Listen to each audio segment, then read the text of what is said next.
Ya, entonces vamos a empezar la clase. Entonces, una de las cosas que pasan cuando uno traza las redes de colectores es que antes de ponerse a colocar las tuberías, uno tiene que verificar, como estos recorridos son muy largos, yo primero verifico el diseño de las cámaras. Eso significa que me tomo del punto de conexión, que ahí voy a tener un radiador existente en la cámara, ¿cierto? Después Claro. me voy hacia atrás y me dice que este tubo mide 16 metros y que tiene una pendiente, ¿no la tiene? ¿Por qué justo este no tiene? Debería tener indicada la pendiente. Sí. Porque viene en bajada. HDP, no, si la tiene que tener, pues. Viste que todos los otros la tienen escrita y justo este no. Bueno, se supone que aquí hay una pendiente. Entonces uno revisa y traza las cotas de la cámara en el terreno. O sea, ahí uno ve si esta cámara se ajusta a la realidad o no, y empieza a retroceder.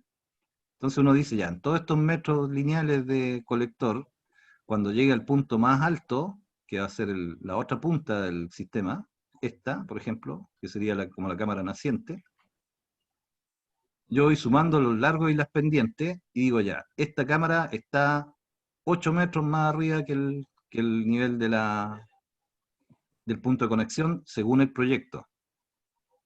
Y veo en terreno si esa profundidad calza con lo que hay en realidad en terreno, que muchas veces no da. Y Claro. cuando no da, hay que empezar a modificar las pendientes de los tubos para que esta cámara se pueda construir, por ejemplo. ¿Ya? O sea, no siempre, esa es una de las cosas que hay que hacer en el trazado, revisar que lo que está en el proyecto calza con la realidad. Si no calza, se pueden modificar porque cuando yo termino la obra tengo que hacer un plano de construcción que va a ser mi proyecto definitivo. Y ahí yo puedo cambiar las pendientes, porque eso lo tiene que firmar el mismo proyectista. O sea, si yo encuentro que las pendientes no dan, le digo al proyectista, oye, aquí hay un error, vamos a tener que cambiar algunas profundidades de cámara, por ejemplo, para Claro. ajustarnos al terreno. El proyectista ve que si cumple la norma, te dice, ya, cámbialo nomás, yo te firmo el plano al final. Y se van anotando esos cambios. Entonces esa es una pequeña diferencia que hay respecto al trazado de una vivienda, por ejemplo, que uno la traza de acuerdo al plano así a la pata. Aquí no, aquí se pueden hacer algunos ajustes, porque estas superficies ya son tan grandes que a veces pequeños errores de los planos se van arrastrando y termina con que esta cámara que era de 1,60 m, si yo la trazo, me está dando una cámara de, no sé, de 40 centímetros, que es antirreglamentaria, ¿cierto? Entonces yo tengo que profundizar esa cámara y cambiar todas las pendientes para abajo. O al revés, me puede dar una cámara muy profunda. Entonces le digo al proyectista, oye, para evitar una excavación tan grande podemos colocar menos pendientes en las tuberías. Se pueden hacer algunos ajustes. Entonces esa información yo la saco de estos planos.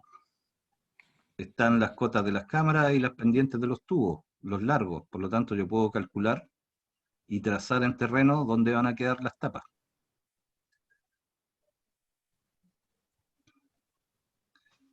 Eh, que sería como lo principal respecto a lo que hay que hacer antes de ejecutar, antes de ponerse a hacer las zanjas.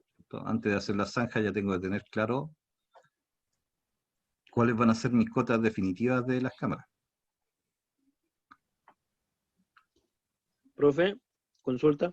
Y Y que, cuando, lo que dígame, hablaba profe. delante, cuando tengo que poner un refuerzo o un dado para Sí, sostener la cámara, ¿eso me lo determina la pendiente de donde yo estoy en el terreno? para sostener los tubos, los colectores.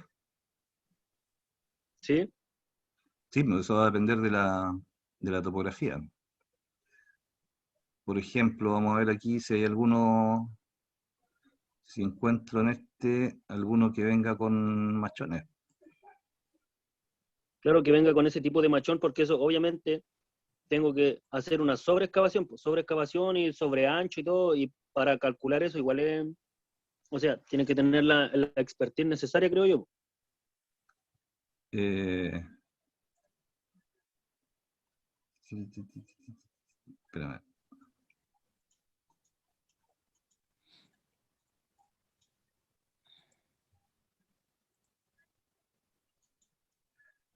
Eso es lo que me estás diciendo tú, un refuerzo en las tuberías que tienen mayores pendientes. Exactamente, Sí, o sea, cómo lo determino, bueno, pensando que este proyecto puede presentar una cita. no es tan difícil si en el fondo el proyecto va a indicar el sector donde están los machones y a qué distancia están.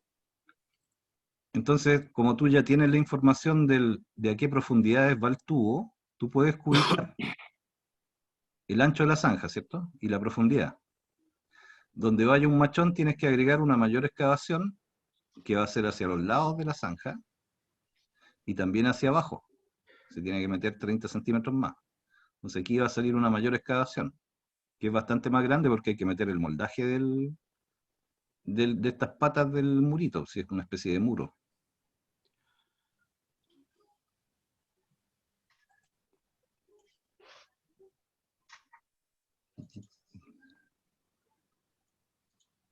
No sé si en este proyecto hay. Habría que revisar todo el plano para ver si hay alguna simbología que indique machones.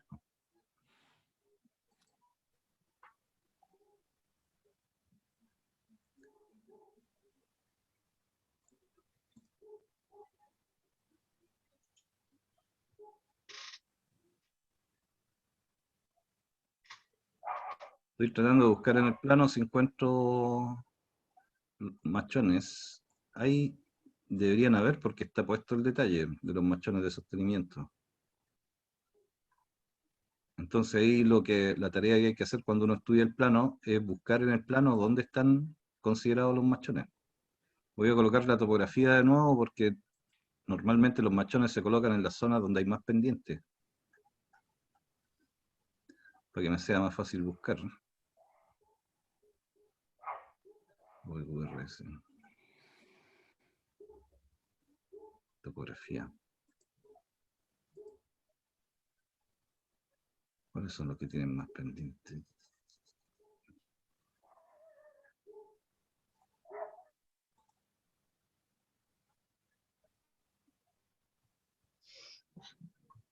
Este es el que tiene más pendientes. Colector 1, HDP. Mira, en la planta no encuentro que haya que estén indicados dónde van los machones.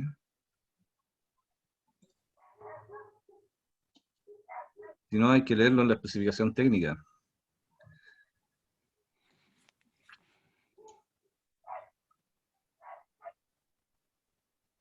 Que podría decir la especificación técnica que van machones donde la tubería tenga una pendiente mayor a un cierto porcentaje.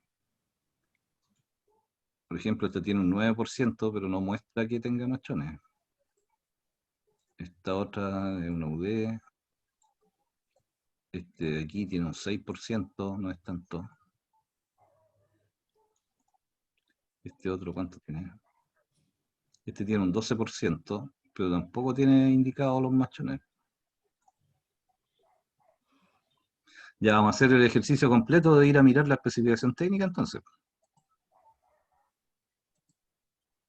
Si al final eso es lo que uno hace cuando analiza un proyecto, ¿cierto? Uno tiene que ir buscando si aparece dibujado un detalle de un machón en el plano, uno debería saber dónde van. Colector de HDPE. Lo voy a agrandar un poquito. Esto es un poco fome porque yo lo voy moviendo rápido y a ustedes los debe marear todo ese movimiento de pantalla.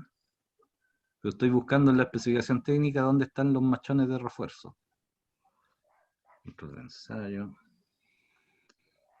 Plan de señalización. Ahora cuando uno estudia el proyecto, uno le pega una leída completa a las especificaciones técnicas.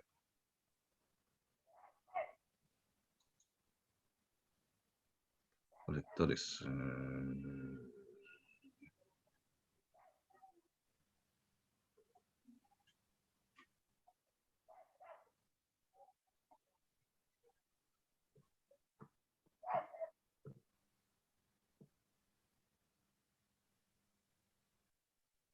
Obras de hormigón. Aquí puede estar las cámaras de inspección, tapas de cámara, suministros escalines, empalme colector existente, demolición y reposición de pavimento de hormigón, control de ensayo.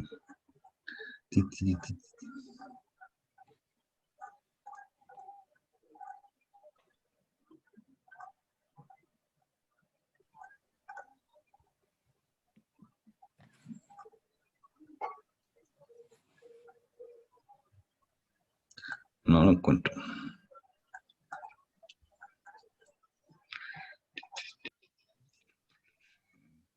Colectores.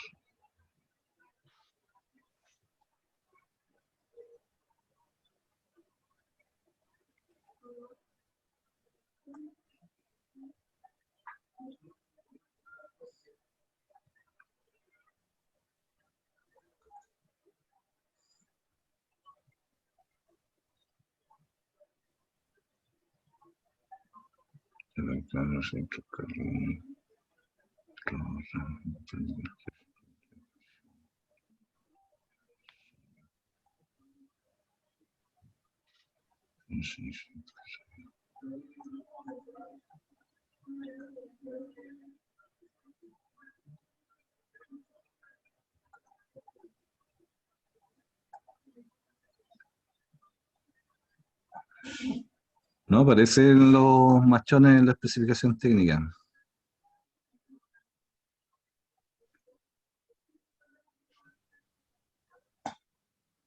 Y en la planta tampoco están indicados. Entonces no hay machones. Si no están indicados en la planta,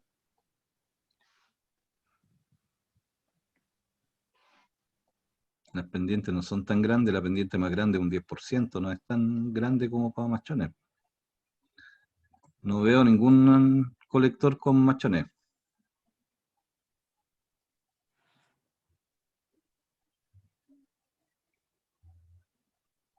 Ahora la simbología se nota al tiro del machón. Pues.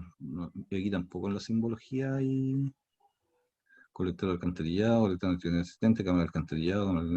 No, machón de sostenimiento. Aquí está la simbología.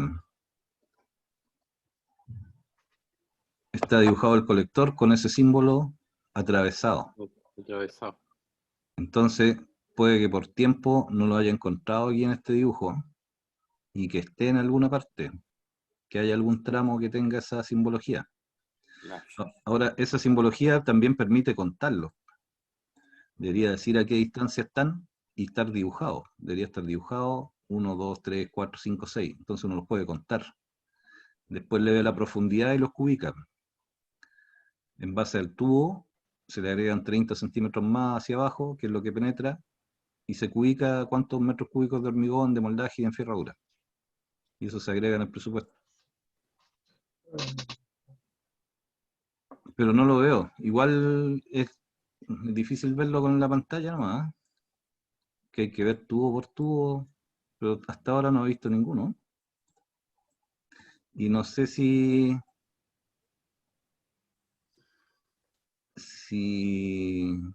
ya, no quiero estar más rato buscando, que se va a pasar mucho tiempo buscándolo.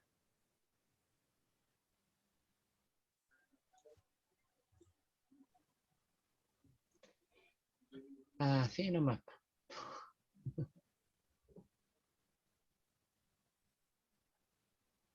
Sí, ahí sí. No lo encontré. Pero no sé si igual la pregunta te queda más o menos respondida. O sea, en ese caso hay que contarlos y ubicarlos. No deja de ser una cantidad de hormigón y de mano de obra y de enfierradura, es un precio caro. Como te digo, si algún ramal de estos tuviera machones, estarían dibujados, según la simbología. Indicaría machón de sostenimiento cada 3 metros de largo. O sea, cada 3 metros habría uno. Pero aquí no encuentro ninguno que esté marcado, así que no puedo dar más detalles respecto a este plano. Porque no hay más flota entonces, porque Puede que no haya, y que se le haya quedado pegada la simbología aquí. Ahora, esa duda, cuando uno está estudiando una licitación, uno tiene que estar completamente seguro de la duda. O sea, en ese caso, si... Claro, en ese caso, si yo estoy estudiando una licitación y veo que aquí dice machón de sostenimiento y no lo encuentro dibujado en ninguna parte, y tampoco está en la especificación, yo no me quedo con la duda y le hago la consulta en la etapa de aclaraciones de la licitación, ¿cierto? Se solicita confirmar si el proyecto considera machones de sostenimiento, ¿sí o no? ¿Y dónde están? Porque eso es plata que está en juego ahí.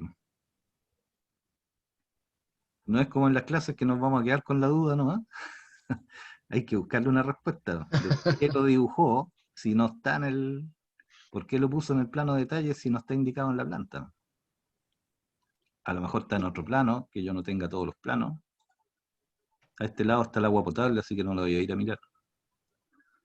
Bueno, pero ahí sí le aparece en ese plano que usted, ahí no hay que consultar al proyectista, al tiro inmediatamente. Sí, no, si estamos en ejecución, se le pregunta al proyectista. Si estamos estudiando una licitación, tenemos que preguntar antes de hacer una oferta. Que todos los detalles. Ya. Ahora, no, en este caso que están las calles confinadas, que no están al borde de una quebrada, por ejemplo, y no tienen tanta pendiente, la pendiente más grande que vi fue de un 12%, que no es tanto tampoco, puede que no haya, y que sea un error del dibujante que se le pasó el detalle del machón. Yo pensé que había, pero no veo. Ya, sigamos. Entonces, eh, ¿qué otra cosa me interesa a mí ver cuando estoy estudiando los planos del proyecto? También me interesa ver las alturas generales de las excavaciones, ¿cierto? Entonces ahí yo me voy tramo por tramo viendo las alturas de las cámaras. Esta cámara de aquí mide 1,60 m, que es lo que dice aquí al lado, de profundidad. Y la cámara del otro lado del colector también mide 1,60 m, entonces aquí la excavación no es tan profunda. Y así voy viendo los distintos tramos. Y con eso yo me hago una idea general de cuánto movimiento de tierra voy a tener que hacer en la excavación de las zanjas.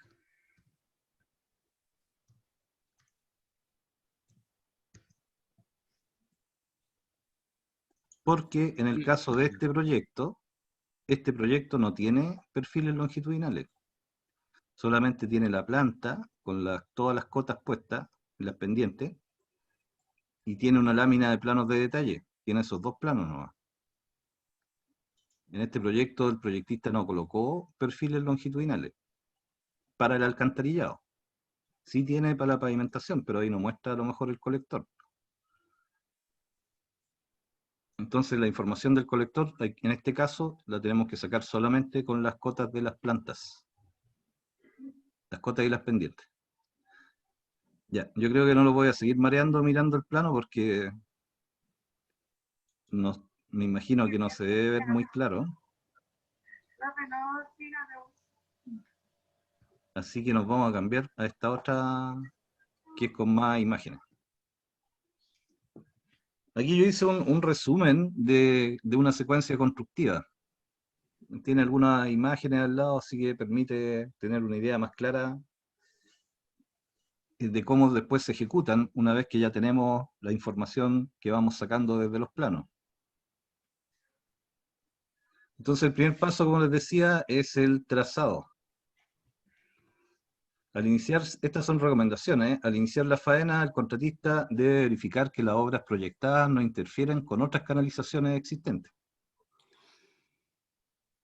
Y al término de las obras, junto con la recepción del proyecto, hay que entregar los planos de construcción y obtener la aprobación de la empresa de servicios sanitarios. En este caso, para nosotros sería ESVAL. En esa recepción, que se hace al final, hay que incluir los planos de construcción, que esos planos, el instalador que realiza la instalación en terreno, es el que hace los planos de construcción, que serían el proyecto final de alcantarillado, y normalmente el mismo se encarga de las aprobaciones en ESVAL, de presentarlo a ESVAL y de obtener la aprobación. En la obra de loteo normalmente uno contrata un contratista y o también lo puede hacer uno con los profesionales de la obra, pero tiene que ser un instalador habilitado para instalaciones públicas de alcantarillado. Claro.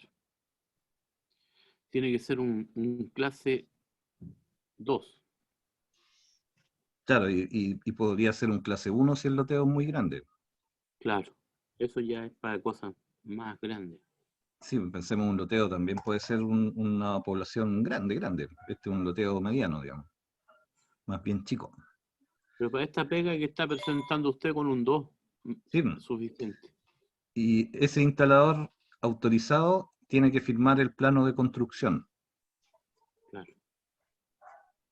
y hacer, hay que estar pendiente de la aprobación del proyecto, de la recepción por parte del VAL. En ese plano de construcción se indican detalladamente las ubicaciones de todas las cosas, cómo quedaron construidas, por eso se llama civil, y qué sistema de coordenadas fue el que se usó, dónde está el PR que se usó y todo lo demás. Claro. La siguiente etapa es la etapa del trazado. En el trazado yo tengo que materializar en el terreno un sistema de referencia que me permita reconstruir dónde van a ir los distintos elementos, las cámaras y los tubos. Básicamente aquí se trata de poder replantear las cotas de las cámaras y la profundidad de las zanjas. La ubicación en planta no es tan complicada. Normalmente uno parte del trazado en el eje de las calzadas para el alcantarillado. Por lo tanto, tiene que tener esos ejes primero. Y el resto se hace, ¿cómo se llama? Normalmente usando niveletas de madera en que se replantean, en base a esos niveles, se replantean las profundidades de las cámaras y de las excavaciones. Claro. Ahí hay distintas formas de hacerlo según el gusto del trazador que uno tenga. La idea es que sobre todo se controlen las pendientes de las tuberías. Ahí entonces uno busca la manera más práctica de usar niveletas de madera, lienza y en algunos casos otra tablita que se llama cruceta, en que uno marca la profundidad de la excavación. Entonces eso se hace en terreno con el trazador. Se van dejando estas niveletas cada cierta distancia que permiten poder indicarle al operador de la maquinaria hasta dónde tiene que excavar la zanja, hasta qué profundidad. Y la ubicación de las cámaras. Aquí empezaba el texto del trazado. Entonces ese trazado me permite ubicar correctamente el colector, después las uniones domiciliarias también, y las cámaras de inspección en el terreno. Y en caso que sea necesario, aquí dice realizar las variaciones del proyecto original. Eso se hace por algún ajuste que haya que hacer, porque el terreno no calzó con lo que decía el proyecto. O porque encontré algún obstáculo que me obligó a cambiar alguna pendiente o me obligó a desplazar alguna cámara, por ejemplo. Si me encontré un obstáculo cuando hice la excavación, o si me encontré con otra instalación existente que tuve que desplazarme, todos esos cambios se reflejan en el plano de construcción. El trazado debe ejecutarse en el largo total del colector, a excavar o tramo a ejecutar. ¿Ya? Aquí está marcado en esta, que ya están las casas, algunas construidas ya. Marcaron el eje de la calzada para empezar a ubicar la zanja del colector. Eso uno lo hace por tramo. Normalmente un tramo que me permita colocar el tubo y hacer el relleno en un plazo relativamente corto, de manera de no tener excavaciones abiertas mucho tiempo. Entonces yo el trazado tengo que hacerlo para cada tramo, de manera que me permita controlar en toda la longitud del colector la profundidad. ¿Ya? No es necesario que yo haga niveletas continuas, ¿cierto? Sino que hago niveletas cada cierta distancia, y entre las dos niveletas veo la forma de usar una lienza o de usar el nivel para controlar de ahí hacia abajo las profundidades. Ahí es un tema de trazado, de experiencia del trazador. Aquí hay un trazado que indica un cambio de dirección de un colector, o puede ser una unión domiciliaria. Aquí hay una cámara, el diámetro de la cámara. Y los trazados no son más complejos que esto, básicamente enmarcar en el suelo, con tiza o cal, la ubicación general donde se va a meter la máquina, para las excavaciones. para colocar el tubo ya se usa un método más fino, digamos, o para construir la cámara.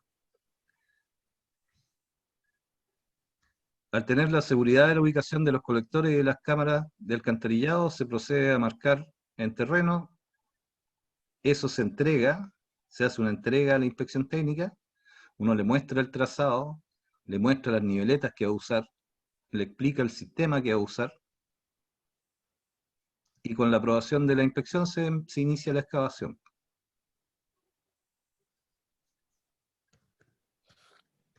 Dependiendo del espacio, nos vamos a encontrar con algunas complejidades también, de acuerdo a cómo es el diseño del loteo y el espacio disponible. El espacio a lo mejor que nosotros tenemos disponible se va a achicar a medida que estamos construyendo, ¿no es cierto? Y tenemos que dejar algún espacio para la circulación de gente, para las casas, por ejemplo. Entonces eso, en cierta medida, condiciona el tamaño de la maquinaria que vamos a usar, entre otras cosas. La obra de movimiento de tierra, dice aquí, deben permitir la colocación de los colectores, la unión domiciliaria y las cámaras de inspección. Normalmente la instalación de las tuberías se hace en zanja abierta. Dependiendo de la naturaleza del terreno, vamos a elegir el tipo de maquinaria, también dependiendo de la profundidad a la que esté el diseño. Ahí vamos a elegir una máquina que tenga el alcance necesario si la excavación es profunda. Los tamaños del balde van a depender del ancho de la excavación, por ejemplo, y en base a eso nos va a condicionar el tipo de máquina que vamos a usar. ¿Ya? O sea, en este caso no metemos una excavadora grande, a no ser que la excavación sea muy profunda. Y eso tiene que adaptarse al espacio libre que tenemos disponible también.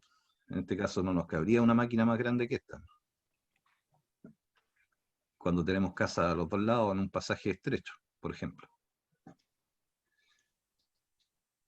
En este tema de la excavación es especialmente importante verificar que no tengamos napas superficiales y el tipo de suelo también. El tipo de suelo nos va a condicionar la seguridad de la excavación, eso es importante.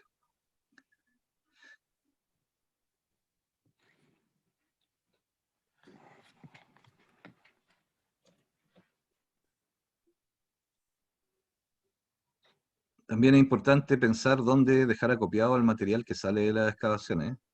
Hay que tratar de evitar dejarlo tan cerca, pero tampoco se debe dejar tan lejos de las zanjas, porque este material es probable que también lo usemos para rellenar.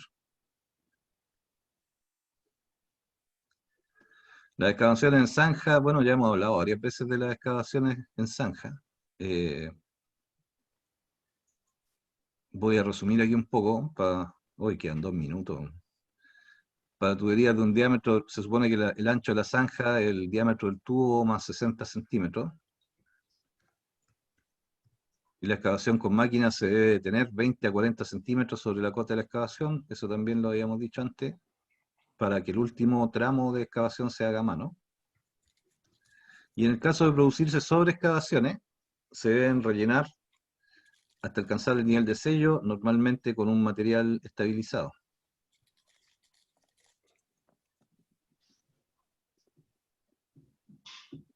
Aquí hay unas imágenes en que vemos que el terreno, en este caso, es bien estrecha esta excavación. Es probable que aquí no tenga los 60 centímetros más del tubo. Bueno, pero aquí menos. En esta foto de arriba se ve aquí una niveleta. Las niveletas se hacen de distintas formas y en base a esas niveletas uno especifica hasta dónde va excavando con la máquina. En el caso de este suelo, el suelo era bastante estable y permitía hacer cortes verticales. Entonces es súper importante ajustar esos métodos de trabajo al tipo de suelo que tengamos en la obra, en el lugar donde esté el proyecto. Cuando el terreno es profundo y poco estable, que es lo que dice aquí, se deben realizar obras de sostenimiento de tierra, como por ejemplo entibaciones o taludes. Las entibaciones pueden ser abiertas, no siempre la entibación es completamente cerrada, depende del tipo de suelo y de la presencia de humedad, por ejemplo. Y eso va a variar notablemente los precios de la entibación. Hay distintos métodos de entibar, hay unos que son tableros, que se les colocan gatos hidráulicos aquí entre medio, o gatos mecánicos, y hay otros que se colocan solamente alzaprimas cada cierta distancia. Eso va a depender del suelo, y debería estar en la especificación técnica del proyecto. Aquí están haciendo la preparación del sello de la fundación. Lógicamente, la máquina que uno usa para compactar también depende del suelo que uno tenga aquí. Si uno tiene un suelo desmoronable, ya no va a usar una placa compactadora. Bueno, en este caso es ¿cómo se llama esto? Un vibropizón. Vibropizón. Si el suelo es desmoronable, el vibropizón, la vibración va a producir que pueda haber algún riesgo de desmoronamiento. En ese caso tendremos que usar otra máquina que tenga menos impacto, como podría ser una placa compactadora. Y si tenemos un suelo desmoronable, tendremos que protegerlo en el momento en que se meta. Otra cosa importante es que en esta zanja profunda, a pesar de que no está en la foto, uno va dejando cada cierta cantidad de metros unas escalitas por si que permitan evacuar en caso de emergencia rápidamente al apretar cachete al que está excavando. Y bueno, ese es un detalle. Por si pasa algo. Claro, siempre hay que tener ojo con eso en las zanjas. Claro. Después se controlan las densidades y se instala el colector. En este caso es un colector de PVC el que sale en la foto. El proyecto que les pasé de ejemplo es de HDP, Claro. que es otro material. Son de distintos materiales los colectores, va a depender del material algunas de las cosas respecto a la instalación. Los materiales que se aceptan para colectores están de acuerdo a unas normas que están puestas aquí. Estas normas que marqué en gris son las que regulan la fabricación y la instalación de los colectores de PVC. Y hay otras normas que para otros tipos de materiales.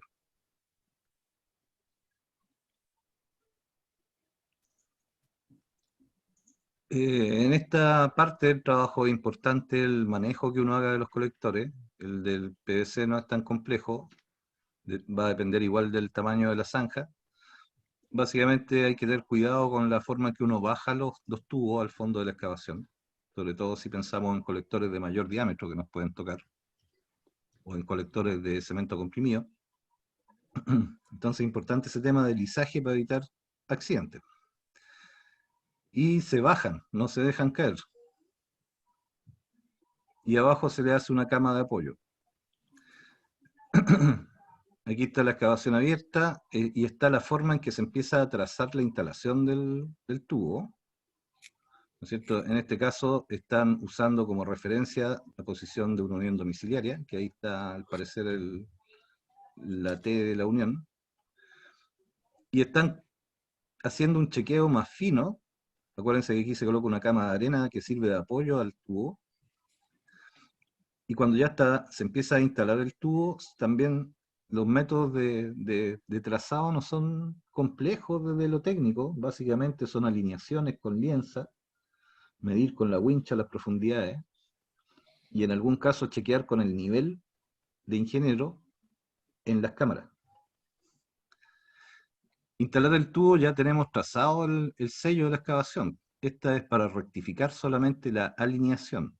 Coloca esa lienza para alinear dónde va a ir el tubo, dónde se va a ir colocando, para que quede alineado. Los tubos de PVC son de 6 y de 12, parece, metros. O de 6, ¿no? De 6 nomás, profe. Sí, los de HDP hay de 12, de 6 y de 12. No. ¿Eso los termos funcionan? El HDP sí. Sí. Y ese vienen, de ese hay colectores de 6 metros y de 12 metros. 6 metros y los van uniendo. Sí, por eso te digo, el PVC, tengo la duda, parece que son de 6 metros nomás. 6 nomás. Ya, el HDP hay tubos de 6 metros y hay tubos de 12 metros, de todos los ya. diámetros. Y las uniones se termofusionan, eso es distinto. En esto depende del tipo de unión, si es con espiga y goma o si son cementados. Claro. Bueno, la cosa, ya no alcancé, ya se me pilló el tiempo. La cosa de esto es que se van colocando los tubos y se va chequeando la pendiente. se hacen las uniones. Aquí hay varios detalles de ejecución que es distinto de acuerdo al colector. Por ejemplo, los tubos de PVC, como tienen las cabezas donde va la espiga se llama esto, don Ramón, ¿no? Donde va el anillo, Así es. es más ancho que el tubo. Entonces, cuando yo hago la Claro. cama de arena, yo presento el tubo y tengo que sacar un poco de arena, de manera que esta forma del tubo que es más grande, no me altere la pendiente. Claro. Por eso se coloca, entre otras cosas, la capa de arena, porque permite regular. Cuando la unión es de cemento comprimido, este tubo, este mayor diámetro que tiene el tubo es más grande. Entonces eso se deja enterrado en la arena, cosa de no cambiarle la pendiente. Claro. Esos son los ajustes finos que después hay que hacer durante la instalación.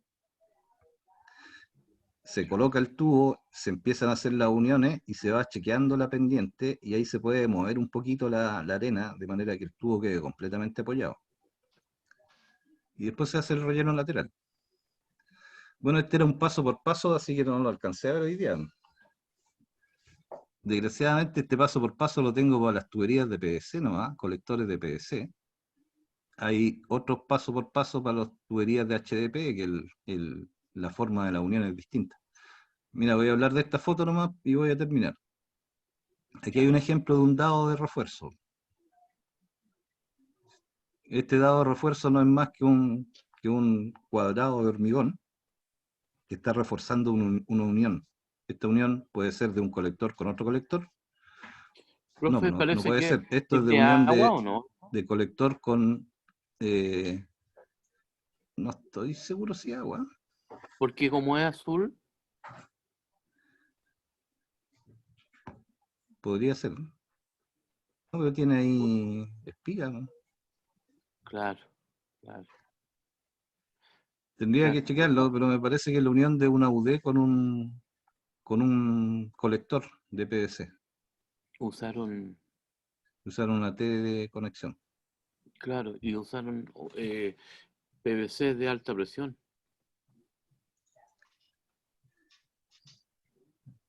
El celeste le digo. Ese, Mm, Por pero lo si, general, pero si fuera para de agua, alcantarillado, esto no tendría brida. claro, tendría brida. Sí, Sí, es raro claro, la mezcla. Puede que la foto claro, sea de otro país que usan otros colores, pues. puede ser. O sea, de agua. No creo que sea de agua, porque las de No, no es de agua agua, no es de tienen agua. piezas especiales de unión aquí. El color no me llama la atención. Sí, sí, el color del material. Claro, claro. ¿Qué andas a saber Como tú dice usted, debe ser de otro país. de dónde saqué la foto? Pero En la otros idea de países son más esto, ordenados. de estos dados de refuerzo es reforzar las uniones de algunas piezas. Esta puede Claro, ser una unión domiciliaria y este un colector. Entonces, claro, para evitar ahí, para proteger la unión, se coloca un cuadradito de hormigón, que vienen indicados en los proyectos igual, en los planos. claro. Ya, me pilló el tiempo. Ahí venía la forma en que se hacen las cámaras y cómo se hacen las banquetas. Y vamos a tener que Claro. verlo después.